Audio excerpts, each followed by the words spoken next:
Assalamualaikum warahmatullahi wabarakatuh. Alhamdulillahi rabbil alamin. Wabihi nasta'inuhu ala umuri dunya waddin. Wassalatu wassalamu ala rasulillahi wa ala alihi wa ashabihi wa man tabi'ahum bi ihsanin ila yaumiddin. Amma ba'd. Jamaah sekalian pendengar yang semoga senantiasa dirahmati dan dimuliakan oleh Allah Subhanahu wa taala. Kembali kita memuji Allah Subhanahu wa taala atas segala limpahan nikmat yang Allah Subhanahu wa taala berikan kepada kita, sehingga alhamdulillah di penanggalan 20 Ramadan 1441 Hijriah ini Allah Subhanahu wa taala masih mempertemukan kita di dalam majelis ini, majelis tadabbur, di mana kita berusaha bersama-sama mentadabburi ayat-ayat Allah Subhanahu wa taala sesuai dengan apa yang mampu kita jelaskan. Pemirsa sekalian yang dirahmati dan dimuliakan oleh Allah Subhanahu wa taala, tidak terasa kita sudah berada di penghujung sepertiga yang kedua dari bulan Ramadan. Artinya 2/3 dari bulan Ramadan telah kita lalui. 10 hari yang kedua di bulan Ramadan telah kita lalui. Dan insya Allah sebentar malam kita akan memasuki malam yang ke-21 Ramadan, yang termasuk dari 10 hari yang terakhir di bulan Ramadan. Maka dari itu kami wasiatkan kepada diri kami pribadi dan kepada para pendengar, para pemirsa yang semoga senantiasa dirahmati dan dimuliakan oleh Allah. Marilah kita bersama-sama memacu diri kita untuk senantiasa bersemangat beribadah di bulan Ramadan, terutama di 10 terakhir ini. Sebagaimana Nabi SAW melakukan hal tersebut, ya, kita mengaku sebagai pengikut Nabi SAW, maka sepantasnya bagi kita untuk senantiasa mengikuti petunjuk Nabi SAW. Dan di antara penunjuk beliau alaihi salatu wassalam, kata ibunda Aisyah radhiyallahu ta'ala anha, kana Nabi SAW yajtahidu fi ashril awakhir ma la yajtahidu fi ghairihi. Kata ibunda Aisyah radhiyallahu ta'ala anha, bahwasanya Nabi SAW senantiasa bersungguh-sungguh bersemangat beribadah kepada Allah Subhanahu wa taala di 10 hari yang terakhir, ya, yang Nabi SAW tidak bersungguh-sungguh seperti itu di hari-hari yang lain. Dan juga di dalam hadis yang lain dari ibunda Aisyah radhiyallahu ta'ala anha, bahwasanya kana Nabi SAW idza dakhala al-'ashru ahya al-lail.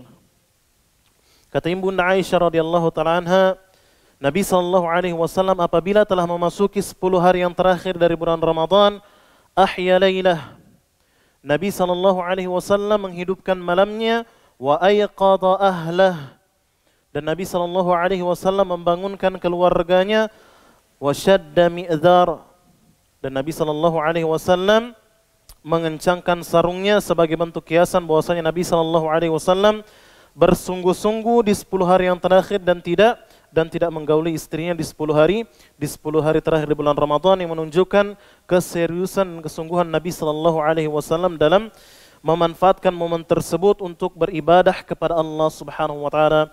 Maka dari itu, pemirsa sekalian yang dirahmati dan dimuliakan oleh Allah, sebagai orang yang mengaku pengikut Nabi SAW, hendaknya kita juga memiliki semangat sebagaimana semangat Nabi SAW dalam beribadah dan memanfaatkan momen 10 hari terakhir di bulan Ramadan.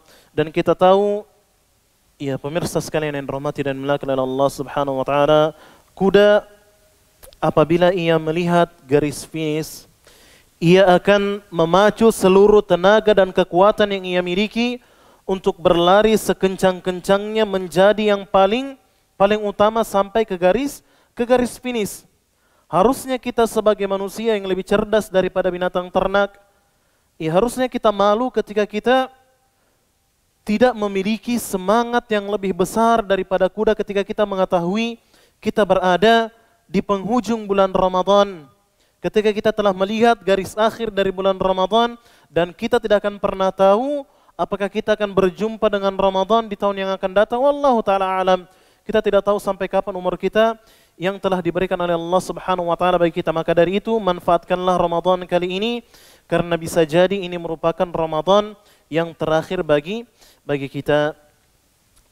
Kemudian pemirsa sekalian yang dirahmati dan dimuliakan oleh Allah Subhanahu wa taala, di kesempatan pagi hari ini kita akan mentadabburi satu ayat di dalam surah Al-Baqarah, ayat yang ke-60. Allah Subhanahu wa taala menjelaskan kepada kita, atau Allah Subhanahu wa taala berfirman di dalam ayat ini, wa idh istasqa Musa liqaumihi faqulna idrib bi'asakal hajar. Dan ingatlah ketika Nabi Musa meminta air untuk kaumnya, maka kami firmankan, kami katakan kepadanya, pukullah batu tersebut dengan tongkatmu, fanfajarat minhu 12 aina. Maka seketika ketika Nabi Musa alaihissalam memukulkan tongkatnya ke batu tersebut, terpancarlah 12 mata air yang sesuai dengan jumlah kabilah atau suku Bani Israel. Qad alima kullu unasin mashrabahum. Setiap kelompok manusia telah mengetahui di mana tempat minum mereka. Kulu washrabu min rizqillahi wa la ta'athaw fil ardi mufsidin. Makan dan minumlah kalian dari rezeki Allah Subhanahu wa taala dan janganlah kalian berbuat kerusakan di muka bumi. Pemirsa sekalian yang dirahmati dan dimuliakan oleh Allah Subhanahu wa taala, sebelum kita melanjutkan pembahasan kita membaca tafsiran ringkas dari ayat ini. Para ulama dalam kitab Al-Mukhtasar fi Tafsir menyebutkan, وَاذْكُرُوا مِنْ نِعَمِ اللَّهِ عَلَيْكُمْ لَمَّا كُنْتُمْ فِي التِّهِ وَنَالَكُمُ الْعَطَشُ الشَّدِيدُ فَتَضَرَّعَ مُوسَى عَلَيْهِ السَّلَامِ إِلَى رَبِّهِ وَسَأَلَهُ أَنْ يَسْقِيَهُمْ. Dan ingatlah di antara nikmat Allah Subhanahu wa taala kepada kalian ketika kalian sedang menempuh perjalanan dan kalian ditimpa rasa haus yang sangat menyiksa kalian. Kemudian Nabi Musa alaihissalam berdoa kepada Allah Subhanahu wa taala dengan penuh ketundukan, dan Allah Subhanahu wa taala meminta kepada Rabb-nya, Nabi Musa alaihissalam meminta kepada Rabb-nya untuk memberikan minum kepada kaumnya. Fa amarnahu an yadriba bi'asahu al-hajar.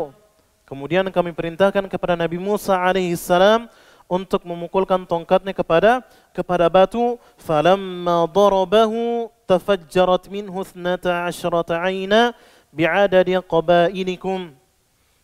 Dan ketika Nabi sallallahu alaihi wasallam ketika Nabi Musa alaihi salam memukulkan tongkatnya ke batu tersebut, maka terpancarlah 12 mata air dari batu tersebut yang sesuai dengan jumlah kabilah mereka.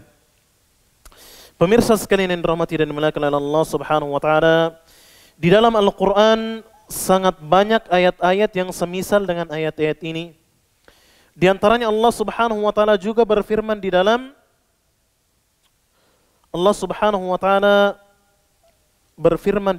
surat Maryam sebagai perintah kepada Maryam alaihissalam yang ketika itu sedang merasakan kesakitan dan ia butuh makanan.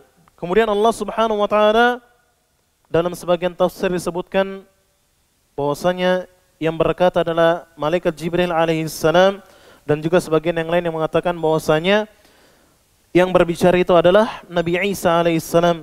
Ia mengatakan, wa huzzi ilaiki bi jiz'in nakhlati tusaqit 'alaiki rutaban janiyah. Goyangkanlah pohon kurma tersebut, niscaya kurma-kurma yang masak akan berjatuhan. Dan juga di dalam ayat yang lain Allah Subhanahu wa taala berfirman, wa idistasqa Musa liqaumihi faqulna idrib bi'asakal hajar. Dan kami wahyukan kepada Musa ketika ia meminta air untuk kaumnya, hendaknya ia memukulkan tongkatnya tersebut kepada batu. Fan bajasat minhu 12 aina. Maka keluarlah, terpancarlah 12 mata air dari batu tersebut. Dan juga di dalam ayat yang lain Allah Subhanahu wa taala berfirman, "Wa ma ramaita idh ramaita walakinnallaha rama." Dan tidaklah engkau melempar, memanah, membunuh kecuali Allah Subhanahu wa taala yang membunuhnya. Dan juga Allah Subhanahu wa taala berfirman kepada Nabi Ayub alaihissalam, "Urqud birijlik." Ya, hentakanlah kakimu, hada mughtasalun baridun wa syarab. Ini merupakan air untuk mandi yang sejuk dan juga untuk minum. Pemirsa sekalian yang dirahmati dan dimuliakan oleh Allah Subhanahu wa taala, ayat-ayat ini dan ayat-ayat yang semisal memiliki satu ikatan makna yang sangat besar, yang memiliki satu pelajaran yang sangat besar ketika kita bertanya apa sebenarnya hubungan antara ayat-ayat ini. Dan ini diantara metode tadabbur, yaitu kita menghubungkan ayat-ayat yang semakna, kemudian kita munculkan pertanyaan. Dan beberapa ayat yang kita sebutkan ini memiliki kesamaan makna. Apakah makna tersebut? Bahwasanya Allah Subhanahu wa taala memerintahkan kita untuk menempuh sebab. Allah Subhanahu wa taala mengajarkan kepada kita ketika kita menginginkan sesuatu, kita harus menempuh sebab untuk bisa mencapai sesuatu yang kita inginkan tersebut. Dan ini merupakan manhaj syar'i yang Allah Subhanahu wa taala ajarkan kepada kita. Akan tetapi di sana ada rambu-rambu yang perlu kita perhatikan. Yang pertama, bahwasanya menempuh sebab merupakan sesuatu yang diperintahkan di dalam syariat kita, dan menempuh sebab merupakan salah satu tanda kesempurnaan akal seseorang. Dan ini merupakan jalan yang ditempuh seseorang, yang merupakan jalan pertengahan yang ditempuh seseorang di antara dua jalan kesesatan. Ya, apakah dua jalan kesesatan tersebut? Yaitu sebagian orang ia tidak mau menempuh sebab. Mereka hanya menyandarkan dirinya kepada takdirnya dan tidak mau menempuh sebab. Dan juga bentuk kesesatan yang lain adalah seseorang yang hanya bergantung kepada sebab saja dan tidak mau melibatkan Allah Subhanahu wa taala dalam usahanya tersebut. Dan ini merupakan perkara yang juga keliru.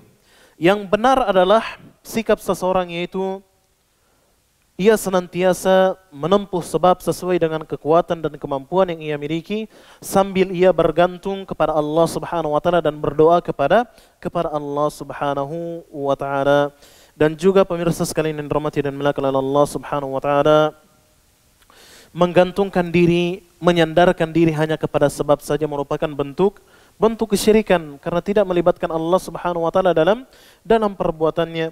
Dan juga sebaliknya, orang-orang yang tidak mau menempuh sebab merupakan bentuk atau merupakan tanda kurangnya akal orang tersebut.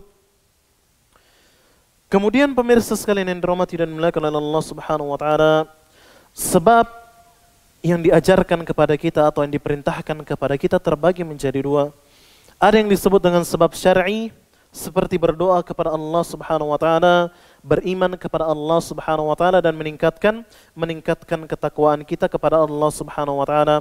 Seandainya saja umat Islam mau menyandarkan dirinya kepada sebab-sebab yang syar'i, niscaya Allah Subhanahu wa taala akan senantiasa memberkahi jalan hidup kita sebagai umat muslim.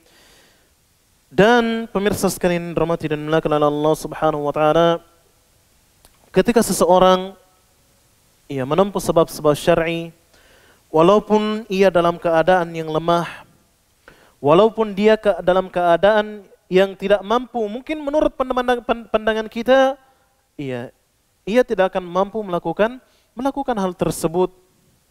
Akan tetapi sebagai orang yang beriman kepada Allah Subhanahu wa taala, kita percaya bahwasanya kita punya Allah Subhanahu wa taala yang maha mampu atas segala sesuatu. Maka dari itu, ketika ya sekelompok orang dari kalangan Bani Israel di dalam Al-Quran Allah Subhanahu wa taala mengisahkan kisah mereka yang berputus asa dari rahmat Allah Subhanahu wa taala, yang mengatakan, ya, la taqata lana al-yawma bijalut wa junudih. Sungguh kita tidak memiliki kekuatan lagi untuk berperang dengan Jalut dan tentara-tentaranya. Kemudian berkatalah orang-orang yang beriman kepada Allah Subhanahu wa taala, yang memiliki keimanan yang sangat kuat kepada Allah Subhanahu wa taala, kam min fi'atin qalilatin ghalabat fi'atan katsiratan biiznillah. Betapa banyak kelompok kecil, kelompok yang sedikit yang bisa mengalahkan kelompok-kelompok dengan jumlah yang besar atas izin Allah Subhanahu wa taala. Tentunya iya, ini merupakan bentuk keimanan yang sangat besar, kepercayaan yang sangat besar kepada Allah Subhanahu wa taala, merupakan bentuk tawakal yang sebenar-benarnya kepada Allah Subhanahu wa taala sambil menempuh sebab. Terkadang pemirsa sekalian yang dirahmati dan dimuliakan oleh Allah Subhanahu wa taala, banyak hal-hal yang terjadi di luar pikiran kita, karena memang pikiran kita tidak mampu untuk mencapai kemampuan Allah Subhanahu wa taala. Terkadang ada hal-hal yang mustahil untuk terjadi menurut hal-hal atau menurut pikiran kita, menurut akal kita yang sangat pendek, tidak mampu untuk menjangkau hal tersebut. Akan tetapi bagi Allah Subhanahu wa taala, Zat yang Maha berkuasa atas segala sesuatu, itu merupakan perkara yang mudah dan mungkin tidak samar lagi bagi kita. Bukan perkara yang tersembunyi bagi kita lagi tentang kisah perang Badar. Bagaimana Allah Subhanahu wa taala mengisahkan dalam Al-Qur'an, "Wa laqad nasarakumullahu bi Badri wa antum adillah." Sungguh Allah Subhanahu wa taala telah menolong kalian dalam perang Badar di mana jumlah kalian sangat sedikit, tidak ada apa-apanya dibanding pasukan musuh kalian, akan tetapi Allah Subhanahu wa taala yang menolong kalian sehingga kalian bisa menang dalam perang tersebut. Kemudian pemirsa sekalian yang dirahmati dan dimuliakan oleh Allah Subhanahu wa taala, di sana juga ada sebab-sebab kauniyah. Akan tetapi hasil dari sebab tersebut terkadang berbeda atau tidak sesuai dengan usaha yang kita keluarkan. Terkadang kita mengeluarkan usaha yang tidak seberapa, akan tetapi hasil yang kita dapatkan sangat besar. Dan ini tergantung tingkat kepercayaan kita kepada Allah Subhanahu wa taala, tingkat ketawakalan kita kepada Allah Subhanahu wa taala, dan tingkat keimanan kita kepada Allah Subhanahu wa taala. Dan sebab kauniyah ini terkadang juga sesuai dengan usaha yang kita lakukan. Ini merupakan sebab yang sesuai dengan kebiasaan kita. Misalnya seseorang yang makan untuk menghilangkan rasa lapar yang ada pada dirinya, dan juga seseorang yang minum untuk menghilangkan rasa haus yang ada pada dirinya, dan juga seseorang yang mengonsumsi obat tertentu untuk menghilangkan penyebab atau penyakit tertentu. Ini merupakan sebab kauniyah yang hasilnya bisa saja berbeda, bahkan lebih jauh daripada usaha yang dikeluarkan oleh seseorang.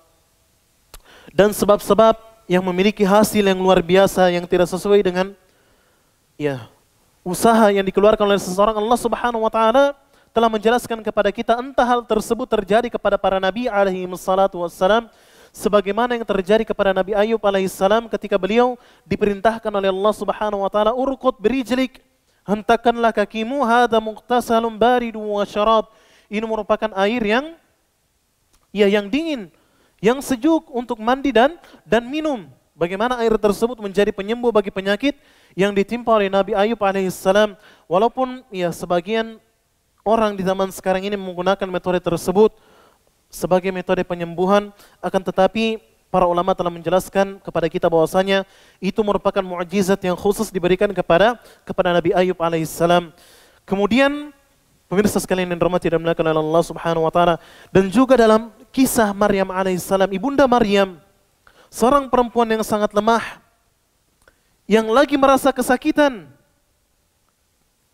yang mungkin tidak memiliki kekuatan, akan tetapi Allah Subhanahu wa taala memerintahkannya, wa huzzi ilaiki bijizin nakhlati tusaqit 'alaiki rutban janiya.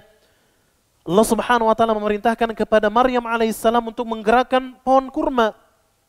Dan ketika beliau ibunda Maryam alaihissalam menggerakkan pohon kurma tersebut, tiba-tiba yang jatuh kurma-kurma yang masak. Ya bukan kurma-kurma yang sudah busuk atau sudah yang tidak layak untuk dimakan, akan tetapi kurma-kurma muda, kurma-kurma yang sudah masak. Ya bayangkan pemirsa sekalian yang dirahmati dan dimuliakan oleh Allah Subhanahu wa taala, berapapun jumlahnya pemuda, bahkan laki-laki yang kuat untuk menggerakkan pohon kurma, tidak akan bisa menjatuhkan kurma-kurma yang masak yang ada di atas pohon kurma, akan tetapi Allah Subhanahu wa taala maha berkuasa atas segala sesuatu. Dan pelajaran yang bisa kita ambil dalam hal ini adalah bahwasanya Allah Subhanahu wa taala memerintahkan kepada kita untuk menempuh sebab. Allah Subhanahu wa taala maha mampu untuk memerintahkan kepada kurma untuk jatuh tanpa adanya usaha yang dilakukan oleh Bunda Maryam alaihissalam. Allah Subhanahu wa taala juga mampu untuk memerintahkan dan menakdirkan kepada Nabi Ayub alaihissalam untuk sembuh segera tanpa menempuh sebab. Akan tetapi Allah Subhanahu wa taala mengajarkan kepada kita untuk menempuh sebab. Allah Subhanahu wa taala mengajarkan kepada kita ketika kita menginginkan sesuatu, kita harus melakukan suatu usaha tertentu agar kita bisa mendapatkan apa yang kita inginkan. Iya. Dan juga fenomena yang sangat jauh dari nalar kita, yang sangat jauh dari pemikiran kita. Kisah Nabi Musa alaihissalam. Ketika mereka telah terkepung dengan Fir'aun dan bala tentaranya, tidak ada lagi jalan untuk mereka kabur. Orang-orang di antara sekelompok orang, di antara kalangan Bani Israel mengatakan, inna lamudrakun. Ya tidak lama lagi kita akan didapat oleh Fir'aun dan bala tentaranya. Akan tetapi Nabi Musa alaihissalam, dengan segala tingkat keimanan beliau kepada Allah, ketawakalan beliau kepada Allah, ia mengatakan, kalla inna ma'iya rabbi sayahdin. Sekali-kali tidak, sungguh ada Rabb yang senantiasa mengawasiku, yang senantiasa mengawasi gerak-geriku. Dia akan memberikan petunjuk kepadaku. Jadilah Allah Subhanahu wa taala memerintahkan kepada Nabi Musa alaihissalam untuk memukulkan tongkatnya ke laut. Kata Allah Subhanahu wa taala, wa auhayna ila Musa an idrib bi'asaka al-bahr fanfalaqa fakana kullu firqin katawdil azim. Kata Allah Subhanahu wa taala, dan kami wahyukan kepada Musa ketika dalam keadaan yang sangat genting, tidak ada lagi jalan untuk kabur dari Fir'aun dan bala tentaranya. Kami wahyukan kepada Musa untuk memukulkan tongkatnya ke laut. Tiba-tiba air laut tersebut terbelah. Dan kata Allah Subhanahu wa taala, belahan tersebut seperti dua gunung yang besar. Bayangkan pemirsa sekalian yang dirahmati dan dimuliakan oleh Allah Subhanahu wa taala.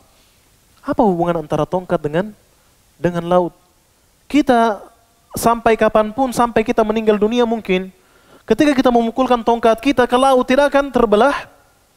Laut tersebut tidak akan pernah terbelah selama-lamanya. Akan tetapi karena tingkat keimanan yang kuat dari Nabi Musa alaihissalam kepada Allah Subhanahu wa taala, ketawakalan yang sangat tinggi dan kepercayaan yang sangat tinggi kepada Allah Subhanahu wa taala, Allah Subhanahu wa taala memberikan hasil yang sangat besar yang tidak sesuai dengan usaha Nabi Musa alaihissalam yang hanya memukulkan tongkatnya, akan tetapi Allah Subhanahu wa taala menjadikan hasil dari usaha tersebut. Allah Subhanahu wa taala membelah lautan. Pemirsa sekalian dirahmati dan dimuliakan oleh Allah Subhanahu wa taala, Allah Subhanahu wa taala maha mampu untuk membelah lautan tersebut tanpa memerintahkan kepada Nabi Musa alaihissalam untuk memukulkan tongkatnya ke lautan. Akan tetapi sekali lagi Allah Subhanahu wa taala mengajarkan kepada kita agar kita menempuh sebab ketika kita ingin mendapatkan sesuatu yang kita inginkan. Pemirsa sekalian yang dirahmati dan dimuliakan oleh Allah Subhanahu wa taala, dan juga tidak dipungkiri lagi bahwasanya di dalam kehidupan kita senantiasa mendapatkan masalah.